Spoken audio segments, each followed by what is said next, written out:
Isis. All right, thanks, Jenny.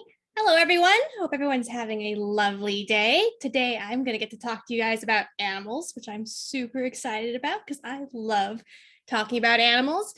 But we're going to be focusing on how animal farms, zoos, and circuses, how they really used animals during the 1920s and how that caused, honestly, a lot of problems. So we're going to look at kind of the mistakes, the ethics, and what happened to these places. All right, let's get started. All right, so the first thing I want to kind of talk about is, why do we do this? Why do we put ourselves in situations where we end up in close encounters with animals? So we know these animals are dangerous to us, but we love them, right? We think that especially close encounters, being able to touch an animal or at least get close, being able to feed an animal somehow, that creates a better experience, a greater connection. We often think that, we have an exception with this animal, that perhaps, if we're careful, we're not going to get into accidents, or, maybe that would normally happen, but me with this animal, that wouldn't happen. When it comes down to it, even when you're a professional, even when you follow all the rules and all the regulations, accidents with these animals still happen. And in the 1920s, of course, we have fewer regulations, we have less rules, and a lot less knowledge to pull from. So accidents happen a lot with these animals. So on the right-hand side of this slide, this is actually Mabel Stark. We'll talk more about her because she's great.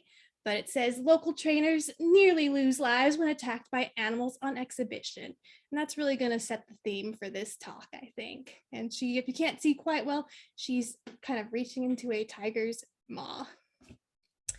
All right, so let's first kind of start about how animal entertainment becomes a big thing in America. And the first thing that really brings animal entertainment to America is the circuses. And although, people have been in love with animals throughout time, so there's always been zoos, animal attractions, personal collections, pets, ways to see animals. For the first time, circuses in America are really bringing an animal entertainment experience. It's this new phenomena, and people are crazy about going to them. And there are a certain couple of players in these circuses that are really important. So I kind of call them the circus kings. The first one, maybe being the most famous name-wise of them, is P.T. Barnum. You guys might have seen The Greatest Showman. I have not, but I've heard it's a kind retelling of a not so kind man. But P.T. Barnum is responsible for kind of being the first to bring the zoo to the circus. He's also credited for bringing the freak shows to the circus as well. But he got his start in one of America's first zoos. And then he actually started circusing and decided that, well, maybe museums were a better fit for him. So he made P.T. Barnum's Grand Traveling American Museum, and it burned down in 1865. So he remade it, and then it burned down again in 1868. So he decided, maybe focusing on the circus thing was better for him. So he creates the greatest show on earth. And it does pretty well. People are pretty excited about him. He gets a lot of people, but he starts getting some competition by a guy named Bailey. And Bailey actually is more successful. And so the greatest show on earth is not really what it claims to be. So in 1861, he and Bailey actually decide they're going to combine. So they become the Barnum and Bailey's Circus. Not shortly after this, but a little bit after this, in 1891, Barnum ends up dying. And so Bailey just purchases the remaining parts of the circus from Barnum's widow. But he continues to use the name Barnum and Bailey's Circus because that name was kind of part of the fame and so much worth it. So we move on to Bailey, James Anthony Bailey. Originally, he got his start in the Cooper Circus in the 1870s, and he actually continues on until 1905. But then this new up-and-coming circus kind of gets in his way, just like he got in Barnum's way. The Ringling Brothers come into existence. And for the first time, Bailey has to go westward. So most of these circuses, they were doing pretty well on the East Coast, moving inward a little bit. But finally, places, like California become necessary to move these circuses to because there's so much competition. But right after moving westward in 1905, he dies in 1906, and his circus is sold to the Ringling Brothers. And so the Ringling Brothers finally become this conglomerate that we know of today as the Ringling Brothers and Barnum and Bailey combined circus. And I have no idea why they use "and" in two different ways, but they always do. And they were actually formed in 1884 by 5 out of the 7 Ringling Brothers. So that was a lot of Ringling Brothers. And they ran these two circuses separately for a long time. So there was the Ringling Brothers, and then there was the Barnum and Bailey. But finally, in 1919, they combined this. And they're just as successful. The animal attractions, along with the normal circus things, are really appealing. And so when Charles Ringling, the first of the Ringling Brothers to die in 1926, dies, it doesn't really slow them down. They are able to keep going. And in 1929, they get more circuses. They purchase the American Circus is its title. And it's actually has 5 circuses underneath it. And this is a lot of money now, but it was even more money back then. They purchased this group of 5 circuses for $1.7 million. So obviously the circus business was lucrative. And then in 1938, they add another circus to them, the Barnes Circus. So they're kind of like this almost monopoly on circuses, and they just collect more and more. And while a lot of these animal attractions are going to fail during the Great Depression for a lot of reasons we'll go over, the Ringling Brothers and Barnum and Bailey Circus is able to exist throughout all of that, and as you probably know, still exists to this day, though they've been having a lot of problems during this pandemic. So we'll see if they actually come out of it. All right. So what does this mean for us in Los Angeles then? So we have learned that, these circuses have made animal entertainment really successful. There is money to be made here. And so people start thinking about, well, how can I make more sedentary things here? How can I capitalize on what's going on in Los Angeles, particularly in Hollywood, and make money off animals? So Hollywood's kind of this new exciting thing here, and they need animals for their movies. So that's one way it grows. There's also a lot of industries where you need animals to make money, and then the animals just kind of sit around for the rest of the time when they're not making you money. So they were thinking, how can I make money off that too? So one of the first examples of this is Costin's Ostrich Farm. And if you don't know anything about ostriches, I will tell you they have some of the foulest tempers. So wanting to visit an ostrich seems like a little bit of a bizarre thing to me, but it was incredibly successful as a tourist attraction. So this animal farm was founded by Edward Costin. He was originally from England. He opens this farm in 1886, and he is not like an animal lover to begin with. He doesn't, love ostriches and decide, yeah, I'm going to start this up.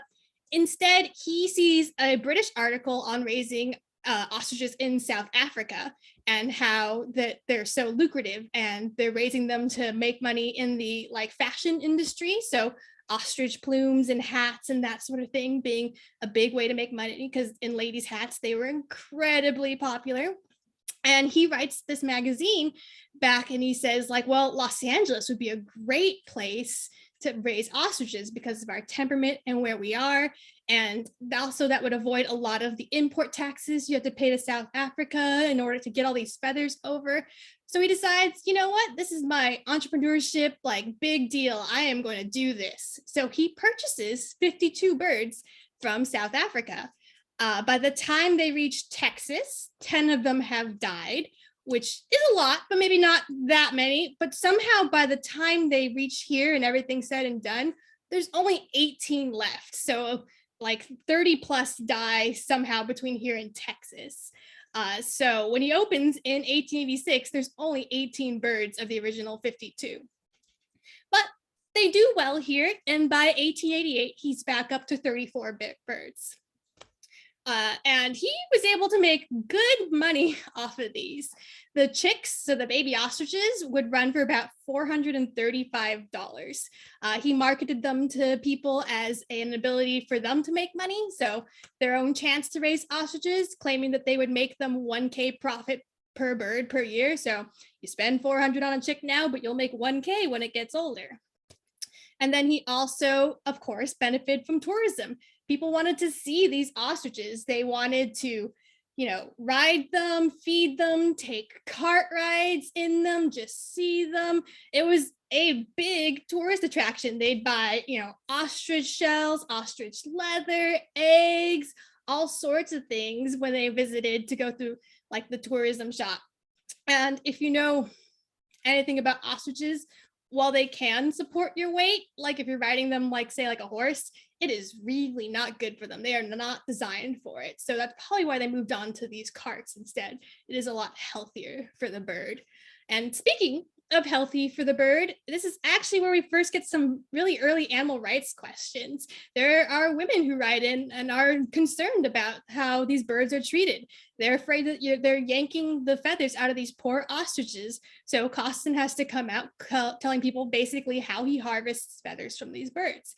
He says these feathers are not pulled off the birds and they are cut away except when they're ripe and allowed to fall out on their own, and they're only plucked every 9 months. So he had this whole, what he thought to be ethical process of how he can manage these ostriches in order to keep public opinions of his ostrich farm high.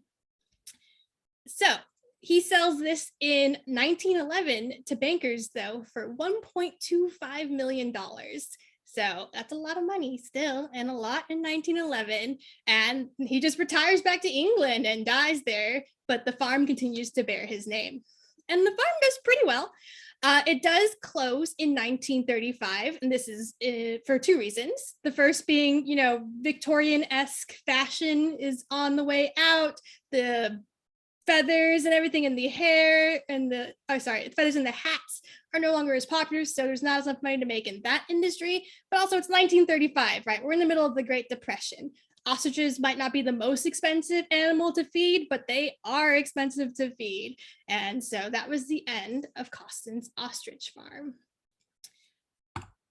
Now I'm going to move on to the Los Angeles Alligator Farm. And some of you might be familiar of where this alligator farm ended up, because it did spend the last of its days in Buena Park. So some of you might have actually been there because it was still open. This is kind of a byproduct actually of an ostrich farm. So Campbell and Ernest in 1907 already owned an ostrich farm, and that was doing so well for the same reasons as Costin's. And they're like, man, animal tourism is great. It makes a lot of money. What else can we do? So across the street, they decide to open up this alligator farm. And they did it in an area that was also, filled with other animal attractions. So the Selig Zoo, which we'll talk about later, was also their neighbor. So yeah, and this was in the Lincoln Heights area. And they would charge $0.25 to come see the gators. And there was over 1,000 gators at one point at this farm. There was about 20 ponds, and you could pet, feed, and ride these gators. And as you can see from these pictures, you could get awfully close to these gators, and you could watch them go down slides. And I saw so many pictures of toddlers or younger interacting with these alligators. So questionable, but it made them a lot of money. And even though it sounds perhaps really dangerous, and I would agree that it is, they never had any deaths recorded from the alligator farm. The worst injury I could find was at one point the owner's 8-year-old son had his arm grabbed by a gator, but an adult jumped in time, and the kid had nothing else but a scar. So relatively injury low, and a well-fed gator tends to be a milder animal than some. Not that I advocate whatsoever going out and riding gators. And they did pretty well for a quarter for a while, but in 1953, they did start to dwindle, and that's when this gator farm moves to Buena Park. So if you guys saw it in Buena Park, it would have to have been after 1953. It closes in 1984. You might wonder what happens to 1,000+ gators. They were sold to a private owner in Florida, so we don't know what happened to them from then. It is interesting, though, that they were doing so well with the gators because alligators were endangered in 1967, the American alligator. And it wasn't until 1987 that they were taken off the endangered species list, which is pretty cool, actually, to have been able to remove them. We've only removed about 48 animals ever from the endangered species list. So we don't have a lot of success stories. All right, moving on to the Selig Zoo, or the Luna Zoo. This was founded by William Selig. He was a Chicago vaudeville producer, and he decided he wanted to move into film instead. And as he started in film, he realized that there was this great opportunity to actually provide the animals that they needed in these Hollywood films. So he starts his own zoo in 1915 after he realized all these animals he was gathering up to show in these movies were costing him so much money to feed. So he figured a zoo would help cut the costs because they'd be able to, kind of pay their own way. It was really popular when it first opened in 1915, and then almost immediately shut down because it went bankrupt during World War I, and it closes, and its assets are sold off in 1923, and that's how it becomes the Luna Zoo. It definitely encouraged people to interact quite closely with the wild animals. And there were a lot of accidents as a result. In 1929, an employee was mauled by 2 lions. In 1930, 3 boys climb into a tiger cage and 1 is mauled and killed. So that's the center bottom article you can see. And the tiger, unfortunately, is also shot and killed as a result of this, as often is what happens. And this is really a PR disaster for the zoo. It's a disaster in the modern age, and it's a disaster back then. It opens up all these questions of, well, should they have been more responsible in how the cages were made? Whose fault is it? And there's, insurance is not the same thing at this time. And it basically eventually forces the zoo to close in 1932, and starts a conversation of, well, how should we really protect the public from themselves when it comes to these animals? All right, and that brings us to Gay's Lion Farm. So Charles and Muriel Gay are kind of, in my opinion, kind of a sweet love story. So they meet in England and they arrive in the US in the 1914, and they come here with the explicit intention of working together in a circus. And that's, it's kind of bold to fall in love and then both move to a brand new country and I want to work in circuses. It's 1940 and that is my dream job and that's your dream job and it's a match made in heaven. And they joined the Cole Brothers Circus Troupe, and they spend a good deal of years working there. In particular, they do big cat shows. So big cats, they're always the main attraction, right, at these sort of things. And so that's their specialty. But they decide eventually it's time to retire from the circus industry, and they decided to create their own lion farm in 1920. So in this case, this is clearly an example of 2 people who probably really loved animals, right? They had the intention of their whole careers to work with animals. So that's where they got their start. And the movie industry is doing really well in the 1920s. So they choose to make their farm in Northeast Los Angeles along Mission Road. And that's also close to the Selig Zoo and the Alligator Farm. And when they first get their start, they only have a couple of lions, but they really luck out. They have these famous lions. The one known as Numa, who ends up starring in a lot of films. He's a particularly well-behaved film star. He gets a lot of roles done. But the other famous lion they have is a lion named Slats, S-L-A-T-S. And he's the first MGM lion. He's one that you probably haven't seen because he's only in the silent film MGM films, because when he roars, there is no noise. So he is not the MGM lion you hear. But they also are responsible for his successor, Jackie, who is the first roaring lion on an MGM film. Now, most of the time, though, when you hear a lion roar, you're usually hearing like a tiger roar, because they make better noises than lions do. And so they're so successful, these first few lions, that it really lets them start a big farm. And this is when they end up going to El Monte.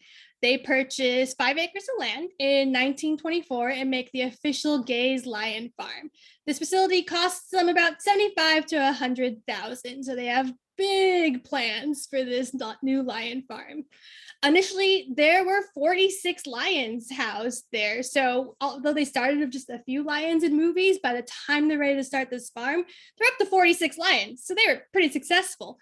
And they were totally expecting to breed more lions on this farm. So by the next year, they have 75 lions. That is an insane amount of lions. It is so very, very expensive to feed one lion for like a month. Feeding 75 within a year is expensive. So some of the attractions they had in order to, boost tourism to help feed these lions is you could, get really close to lions, watch them do shows, you could interact with cubs, you could pet lions. And the weirdest one is they would barbecue lion. They would hold little tasting events where you could have barbecued lion. So, and that also brings the question of, well, where do what lions get barbecued? And what you see in a lot of these facilities that offer interaction with younger animals, with cubs, is you need a lot of cubs, but you don't need a lot of adults. And so a lot of these animals, as they are aged out, are also euthanized out. So unfortunately. And Gay's Lion Farm was not a lot without its own accidents. Although they were heavily successful, they had some pretty bad ones. When the couple was away in Europe, a group of their cats escaped their facility and ended up killing the site manager, wounding 2 more men, and the 2 of the lions involved are shot to death. One is shot after killing the man, one they managed to trap in a cage, and one goes on a full-blown rampage that they can't control until the cops show up, and they shoot it multiple times. And actually, this incident inspires The Baby in the Icebox, which in turn inspires The Postman Always Rings Twice. So if you're familiar with those works, it's this incident that they're based off of. And so that's also kind of like the beginning of trouble for Gay's Lions Farm. I said it's really expensive to feed these animals. And when the Great Depression happens, it becomes really expensive to feed yourself, let alone lions, which have to consist of a meat diet. And so they fall on very hard times. It doesn't help that their animal stars start to age out and die. So Numa and Slats end up dying in 1930. And visitation ends up going down too, because in the Great Depression, who can afford to go see these animals? And plus, you aren't really making a lot of movies, and a lot of movies aren't looking to have lions at this time. So they really have a hard time getting through these years. But they do get through with a couple more problems. In 1935, Herman Ziegler, he has a training session and he trips in front of his lions and is mauled to death, unfortunately. And in 1940, although he'd been wounded several times, Charles Gay faces his worst injury when a lion grabs his leg and pretty much gnaws on it. So they make it into the 1940s. They're kind of limping ahead. And then in 1941, the onset of World War II makes things look even worse, right? There's expected to be rationing and things like that. So the day after Christmas in 1942, the farm gives its last public show. Charles fully intends to reopen, when the bad times are over. So it's kind of like a goodbye until later show, but it doesn't happen. In 1949, the property is finally fully sold off and Charles passes away the next year. Muriel outlives him by another 15. At the time of its closing, though, the farm was home to 200 lions, and Charles only intended to keep 50 of those lions for his eventual reopening. So 150 of them had to be disposed of or relocated, and I can't find information about how many of those actually were relocated, but my guess is that they were mostly disposed of. When they did close, they did send a statue to El Monte High School. So some of you might be familiar with the lion statue that's at the high school. And that was in honor of the real lion they actually once sent to that same high school. So, yeah.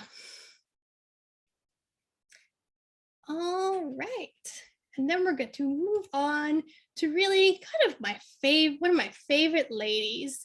This is Mabel Stark.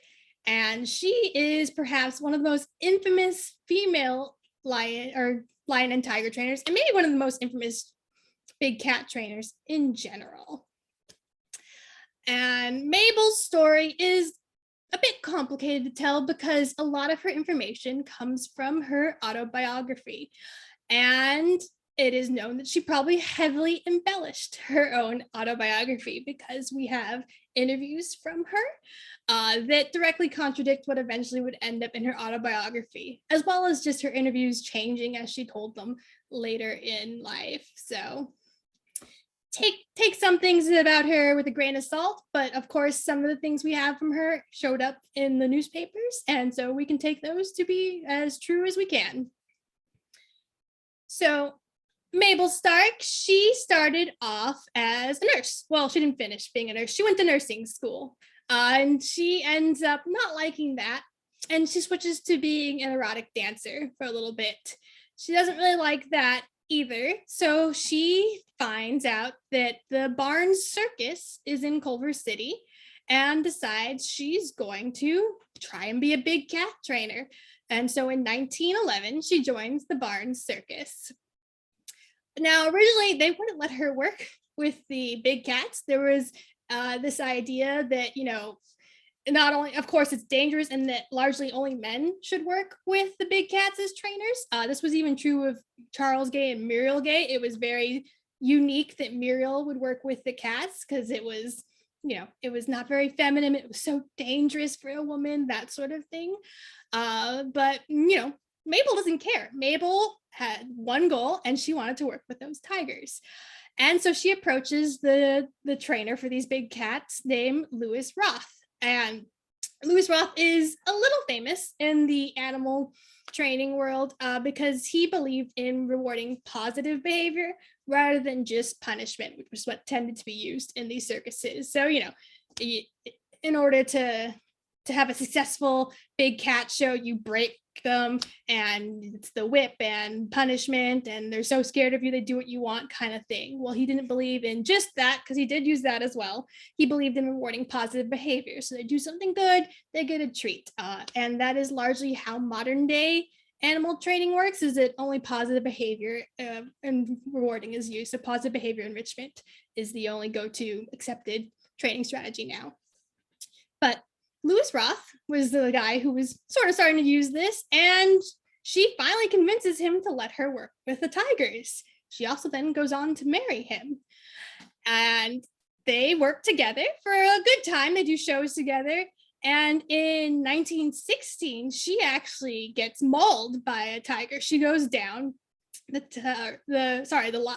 lion grabs her in its mouth, and Roth ends up getting a gun with blanks and shooting it in the face, which doesn't kill it because it is blanks, but it does scare off the lion enough for him to save her.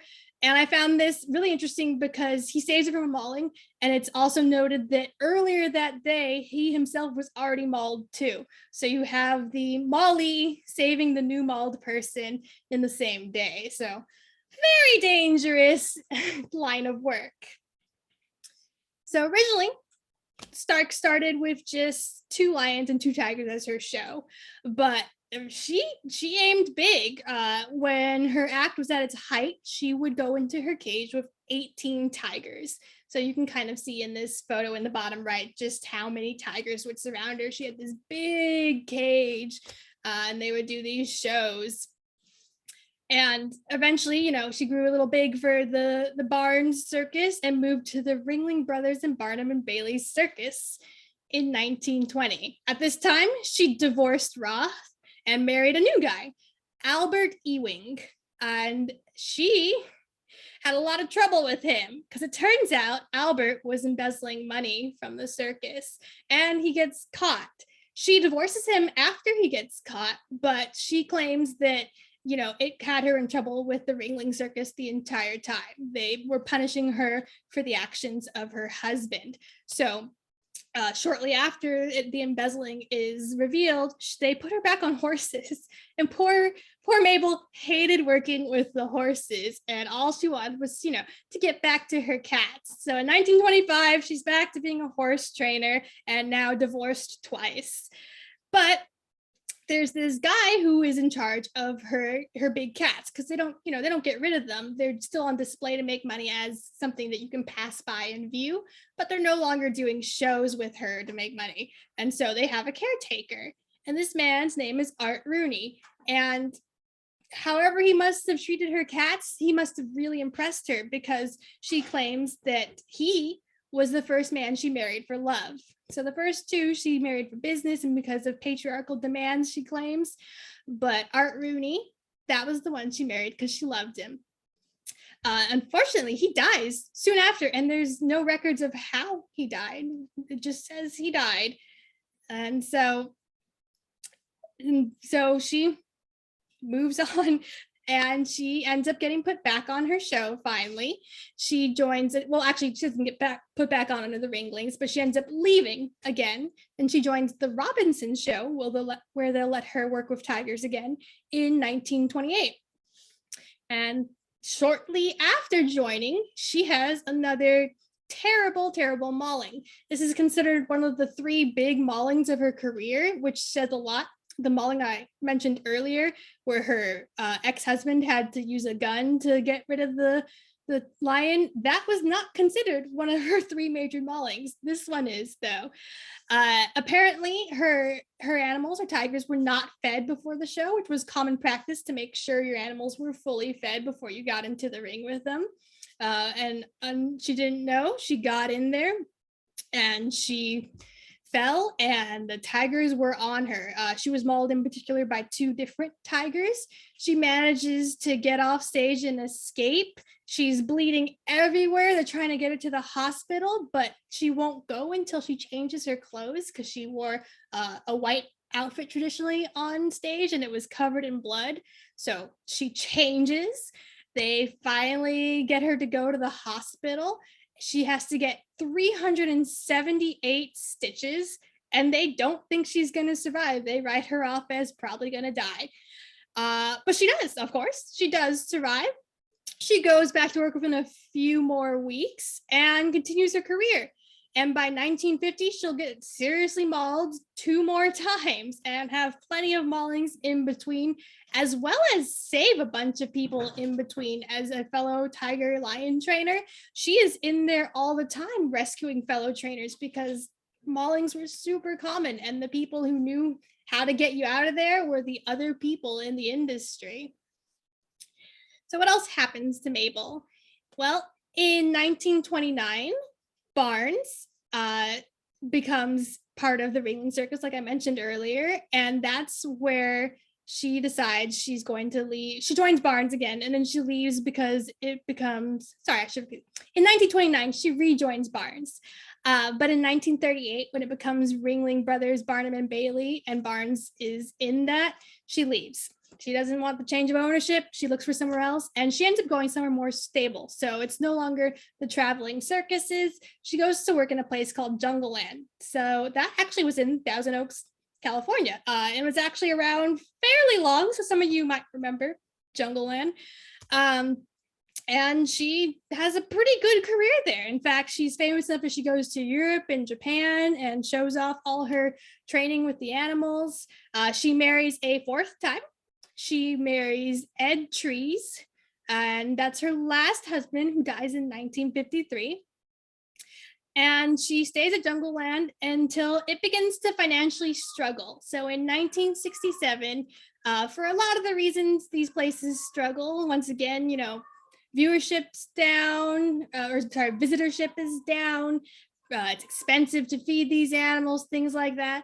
So they're starting to struggle. And so, like most places, they try to shake things up a bit. So in 1967, Jungle Land gets a new owner, and Stark claims that this owner just hated her, was not a fan, while Jungle Land claims that they had to forcibly retire her because insurance wouldn't cover her anymore. Well, why wouldn't insurance cover Stark in 1968? because she was 79. So she'd been working with tigers since 1911 and was now 79 in 1968. And so they forced her to retire. And then to add to that, a few months after she retires, one of her tigers escapes and is shot to death after escaping. And she wholeheartedly believed that if she had been there, she would have been able to, change the situation, make it so that the tiger could be put back or something and not get shot. So right after this incident, Stark ends up taking an overdose of barbiturates and commits suicide. So tigers were kind of her life, this was her career. It's what she wanted to do from her entire life till 79. She worked with these animals, and that was, the last straw for her. So she does take her own life. And I thought I'd want to end her story with the last line of her autobiography. It reads, "The chute door opens as I crack my whip and shout, 'Let them come.' Out slink the striped cats, snarling and roaring, leaping at each other or at me. It's a matchless thrill, and life without it is not worthwhile to me." So Mabel was very devoted to these animals. All right, so we've heard a lot about these historical institutions and how most of them peter out pretty early on, right? The Great Depression ends a lot of these. Oddly enough, the Alligator Farm is the most successful one, making it pretty long and having a successful career. But a lot of these, they cost too much. The risks are too great. And once kind of the fad's over and people have to, worry more about feeding themselves, they die out. They don't make it through things. Some people like Mabel are able to kind of jump around from industry to industry, and certain things like major circuses are able to make it through. But yeah, a lot of these things they're very short-lived, and that's still true today. A lot of animal facilities don't make it through all the bills. It is not cheap to own these animals. And they have a lot of consequences. They have a lot of consequences today, but they also had a lot of consequences back then. So when people go and they see all these animals, the next logical thing is that they want to own these animals, right? And that's how you get the exotic pet trade. So even though you have, animal lovers like Mabel, like the gays, who in no way probably want animals to be mistreated, they're also encouraging people basically to go get these animals of their own. The gator farm, you could buy a tiny gator and take it home. I don't know what they plan to do with that gator when it eventually got bigger. In California, there's not a lot of options. But yeah, you could take home a pet gator. And so people would see these animals at zoos. They would see Hollywood stars, like up here on the left, do things like monogramming turtles and decide that they wanted to do the same thing. And so unfortunately, exotic pet trade is huge in the 1920s. And that has a lot of ramifications because, for one, a lot of these people are not trained whatsoever in owning these animals. So that baby lion cub is super cute and then it's super big. And what do you do with it? If you're lucky, it ends up in a facility like Gay's Lion Farm when you can't afford it anymore. But if you're unlucky, it ends up euthanized. The other thing is the impact this has on natural populations in the wild. We don't have rules yet on wild catching things, so you can just go out and grab things. That's how the Alligator Farm got its start, was they had trapped these gators from the wild. And so we're devastating, all these populations. We're ruining other populations to get these animals, and there's no protections in place yet. And so, yeah, people are taking home whatever animal they want almost, and it's not expensive. It's not expensive at all to get them. In fact, most of these animals are going to cost you way more in upkeep than they will cost you at all to own in the first place. And I get it, right? Even today, we want to own these fun pets. We think they're so cool, and we think that, we'll do it right. We will be responsible, we'll be careful. But it doesn't matter how careful you are most of the time, because accidents still happen. Which does bring me to my next slide. The consequences go on to death and maulings. So these articles are largely maulings of people visitors, people unrelated to the animals, people who are seeing the animals. So it doesn't even take into account the amount of times that trainers and caretakers are hurt by these animals, because those are largely not reported, right? These people get hurt on almost a daily basis, and that doesn't make the news. The only times it makes the news is when the maulings are significant, or in particular, when the maulings happen on stage, right? When the audience can see them. So we have accidents just left and right, and our enclosures are not good. So you can see somehow with this first article here, lion seizes a child and licks her hand. How is a child even allowed to approach a cage close enough to stick her hand in it at this time? And then if you actually read underneath it, it says that this lion has also already killed 3 people. So you have a lion with a history on display in a cage that is accessible to a child. And luckily, this child in this case was unharmed. But you have other ones like this girl who was mangled by a leopard. You have people attacked by tigers left and right. You have elephants who go on stampedes. So in the top right, that's for the elephant known as Schneider. He went on a rampage in Riverside and ended up killing a few people, mauling a poor horse, just going total rampage for hours. And, if you don't know anything about elephants, they're not easy to control. There's a reason that they, in the past, had to use a specialized gun to take one down, an elephant gun. It's not an easy disaster to stop. And these people, the people who get hurt in these are either bystanders or they're animal lovers, right? They're people who really care for these animals. They're doing their best to work with them, provide them their best lives, and they're the ones who get hurt. And on top of that, their animals, when they do this damage, tend to get euthanized as well, right? So they're also getting punished for this. And it may seem, when we look back in the 1920s, it's easy to think like, well, that was just wrong. That was just exploitative, and they were just abusing those animals. And in a modern sense, yes, we have a lot of knowledge now. We know more what's wrong. We know more how to take care of them. But these people, just like the people today, they really loved these animals. They didn't want to exploit them.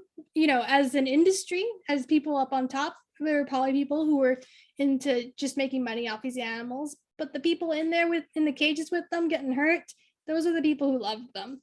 So unfortunately, one of the biggest consequences of these interactions is that, yes, they did get killed, they did get mauled, and they are the reasons why we have regulations, among other things, today. All right, so since that was all a bit depressing, since, 1920s exotic animal ownership, not the most friendly, let's talk a little bit more about how it's changed and things that have positively come a long way since then. So one of the big things, since we talked about the Ringling Circus, is that in 2017, they finally decided to discontinue all use of animals in their circuses. They'd already discontinued certain things like elephants, but they finally decided that, using animals as entertainment is no longer lucrative, it's no longer ethical, it's no longer for them. So they're going to try to continue being a circus through, I assume, mostly people entertainment. The other thing that's changed is we now have some federal protections for these animals. So we have the Animal Welfare Act and the Endangered Species Act. So the Endangered Species Act is passed in 1973, so kind of late, and the Animal Welfare Act is passed in 1966. And the Endangered Species Act, of course, only protects things that fall underneath the Endangered Species Act, but almost all big cats do. And so it does have some rules on how you can treat these animals.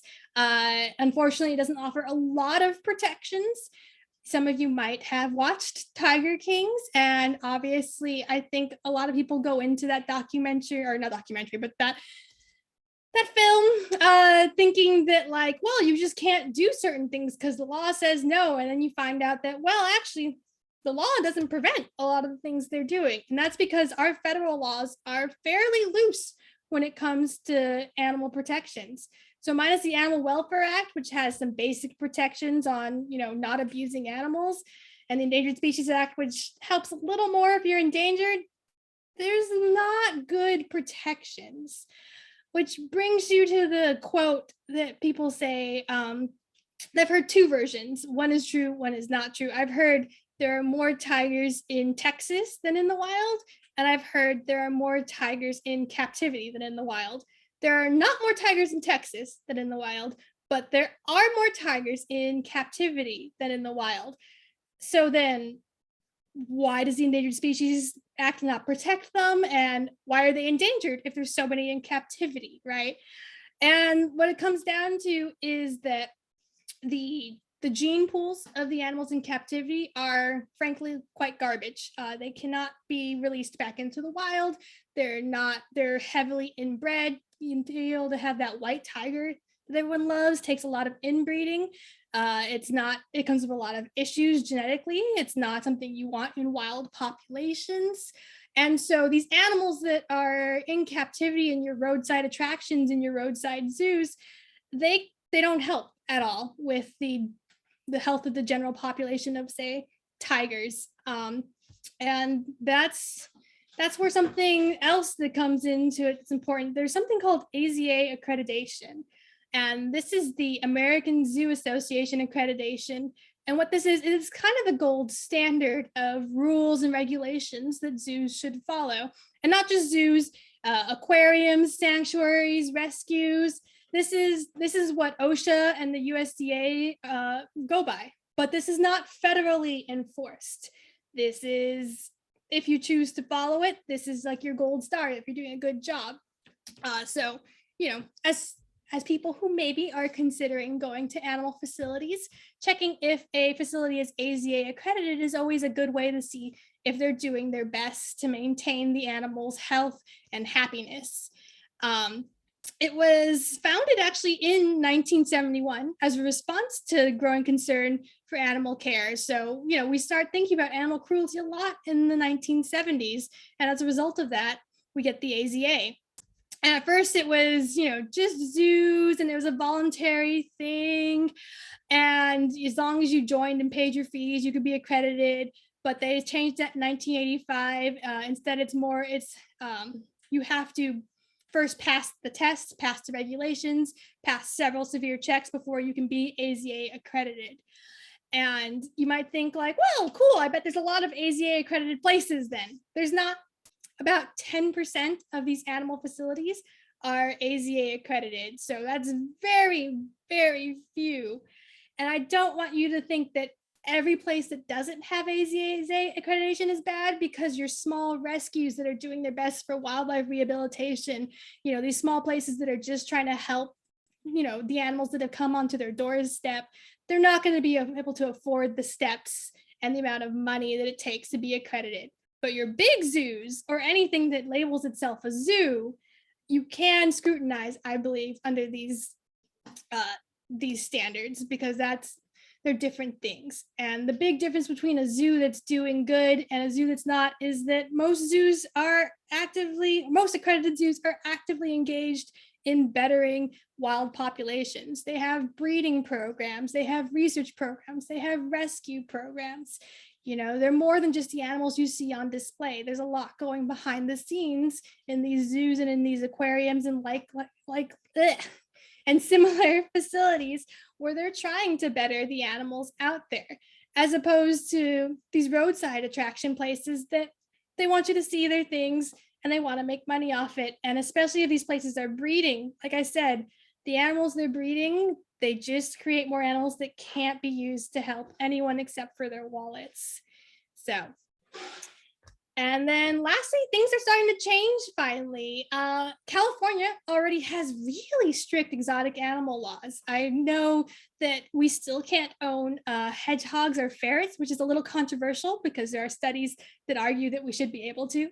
But part of that is because California has some of the strictest laws. We are very concerned about what gets into our ecosystem, but also about how we treat animals in this state.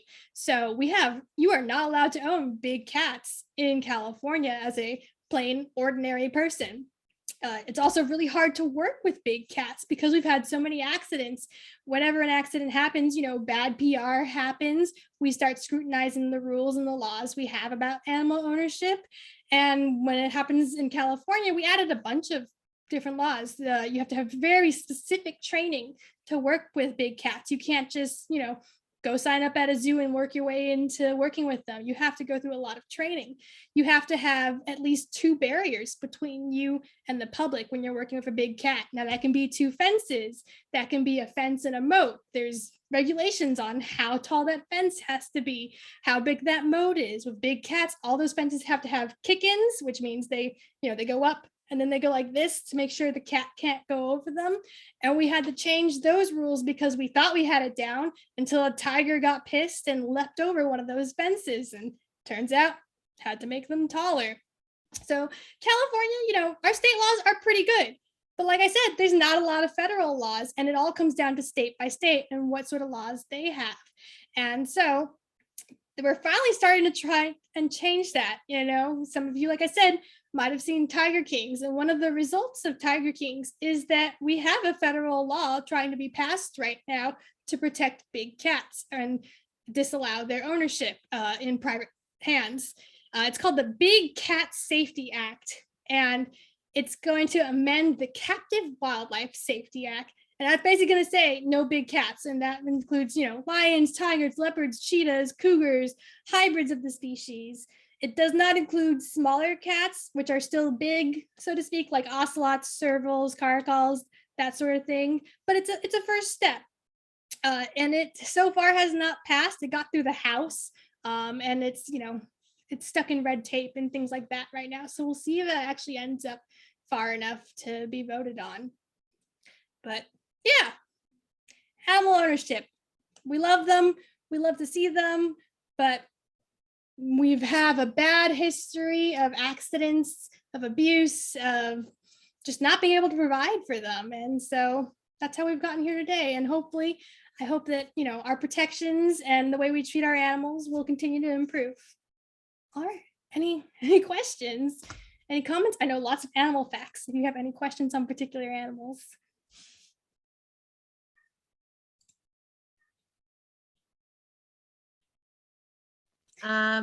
Okay. One question is, was there any type of, when did training programs begin for people to be able to work with big cats? So that's a good question. It also depends on what you qualify as training programs. So in Mabel Stark's day, you want to go in, you find the right people, you kind of team up with them, and you learn how to do your training from them. But as far as our official programs, at least in California, we only have one. And I'm just Googling really quick, but it's called Exotic Animal Training and Management at Moorpark. It's actually where I attended. And I'm just trying to find the year it started. I believe it's in the 1970s. But yeah, as far as like schools where you can actually go to, that's about it. There's one other college in the country whose name I cannot remember, but that and Moorpark's Exotic Animal College are the only 2 where you can get official, what do you want to call it, degree training. A lot of times the only other training you can get is, you become a volunteer, you become an intern, you work your way up, maybe you become a low-level keeper, and you hope. The positions are super competitive, so whether or not you actually make it all the way to a trainer is very rare because it's very competitive, and almost all, what do you want to call it, reputable positions come out of Moorpark and this other college. So they churn out enough animal keepers that they have the monopoly on those jobs. Another question that just came in is, what can we do to help big cats? Ooh, what can you do to help big cats? It's a really good question, and it's a really complicated question because it kind of depends on how you want to help big cats. So in your smaller rescues or your local rescues, there's always big cats that need help. An example of this is the recently closed Wildlife Way Station. So the Wildlife Way Station was a place where end of the line animals end up. So pets that got rejected, animals that were hurt. So it had like blind animals, animals with arthritis, all kinds of animals with problems that no one wants anymore, right?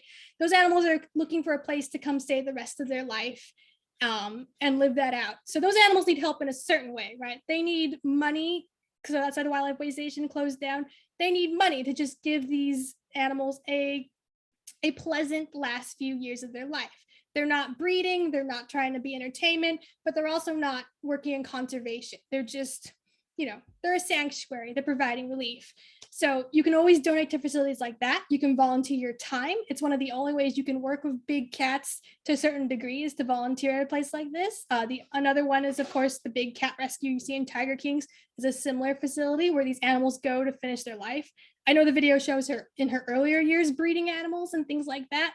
But as of today, it is a rescue sanctuary. It is not a place where new animals are created. Now, as far as helping animals, especially cats in the wild, that gets really, really specific per animal. So if you like cheetahs, the Cheetah Rescue in Namibia is a big one. You can go to Namibia and do this program and help cheetahs. They need a lot of work. Cheetahs have a genetic disease and you have to monitor it's an inheritable genetic disease that's devastating their population. So you help them monitor and track when these cheetahs get this disease so they can remove the breeding population. Money is always good to these organizations, World Wildlife Foundation, but also individual places. I'm not one to tell you how to live your vacations, but always do your research before going to certain places that offer, elephant rides or tiger encounters or things like that are usually places where these animals are abused, even if they claim they are not. Because when it comes down to it, animals that don't make the cut with the public are cut. And so, yeah, hopefully that answers your question on how you can help. Couple of other comments that have come in. Beverly says, excellent visual presentation, one of the best presented. Thank you. Oh, another comment was very informative. You've provided a lot of knowledge on the progress of animal protection. Thank you. And Sunny says, thank you for the presentation. Hope the breeding programs work to help repopulate the wildlife. And they're very important because we have a lot of what they call bottleneck populations where the gene pool's not wide enough.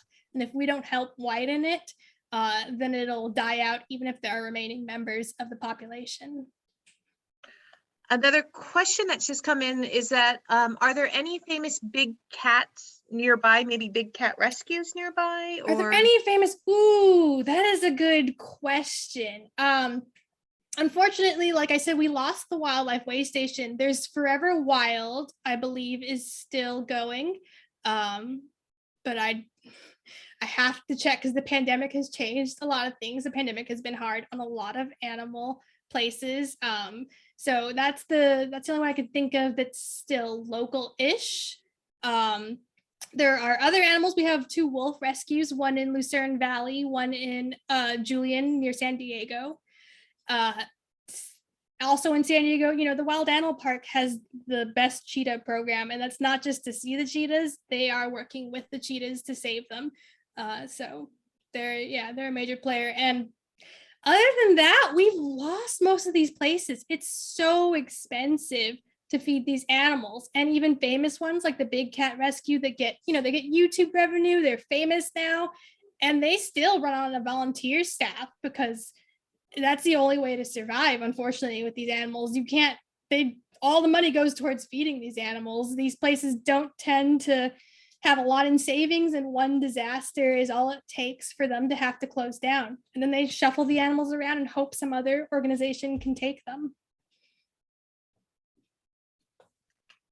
And another question was, what makes their diet so expensive? What makes their diet so expensive? Okay, so you're gonna get a lecture on animals really quick. So big cat diets are expensive because there's something called true carnivores. They only can eat meat. They need every single essential protein. They do not synthesize any of it themselves. So they have to get it from meat, and they eat a lot of meat. So if you think about your pets at home, they cost you like hundreds of dollars to feed a month, probably, right? Depending on how many pets you have and what kind of thing they get. Now think of that being, so much bigger and only being able to eat raw meat because it needs the bones to pass through. It needs the organ meat for certain nutrients. It needs all these different pieces. And then when you move on to not just cats and you move on to, canines and other things, they all need specialized diets. A thing that a lot of people don't know is that primates in zoos, they get diabetes all the time because they eat our fruit. It's all we kind of give them, and our fruit is too sweet for them. So, giving them what we can to enrich their diet, unfortunately, also hurts them. So then it includes, diabetic treatments for these animals. These animals are also on things like birth control, antidepressants. There's all sorts of medications they need, and they all get, a lot of them are big. Almost all of them get joint pain and renal failure. So they all require a lot of care in that sense too. So yeah, just thousands of dollars. And then when you multiply it by however many you have, it's a lot. And they don't make a lot of money. A lot of these places, when they're rescues, especially because they're dealing with animals that are already hurt, or in some ways, they're there because they're in a rescue, right? They've already got problems. They already have a bill attached to them. Okay, I'm just checking to see if there are any more questions or comments. Now's your time to get those in.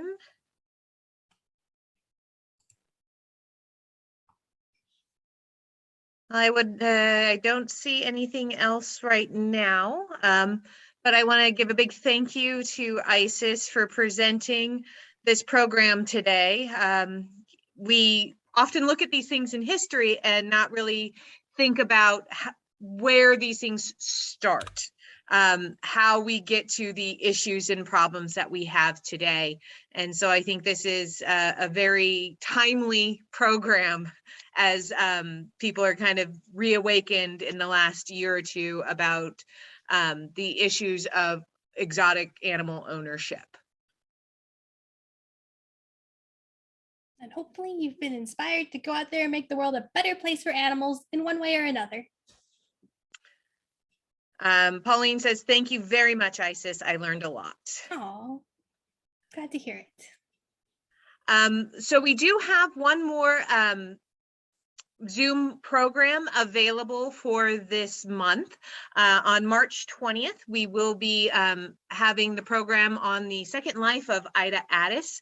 Some of you might have remembered that we had done a previous program about the disappearance of Ida Hillis Addis. She was a up-and-coming California writer, really well known, and then after a series of struggles, mainly involving her then husband, she was put into a mental institution which she disappeared from in 1901.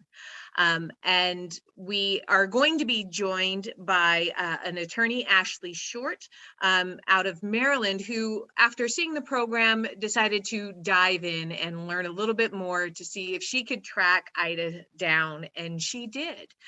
So we're very excited to present Ashley's findings on her on Sunday, March 20th at 2 p.m. That will also be offered on Zoom. Otherwise, we are opening back up. We do have public tours of our houses here at the Homestead Museum every Friday, Saturday, and Sunday, except for the fourth weekend of the month, beginning at noon, and the last tour heads out at 3 p.m. Also, we're looking at eventually having more programs back on site. So we hope that you will all join us either on Zoom or in person soon. So thank you all very much. And thank you again, Isis. And we hope all of you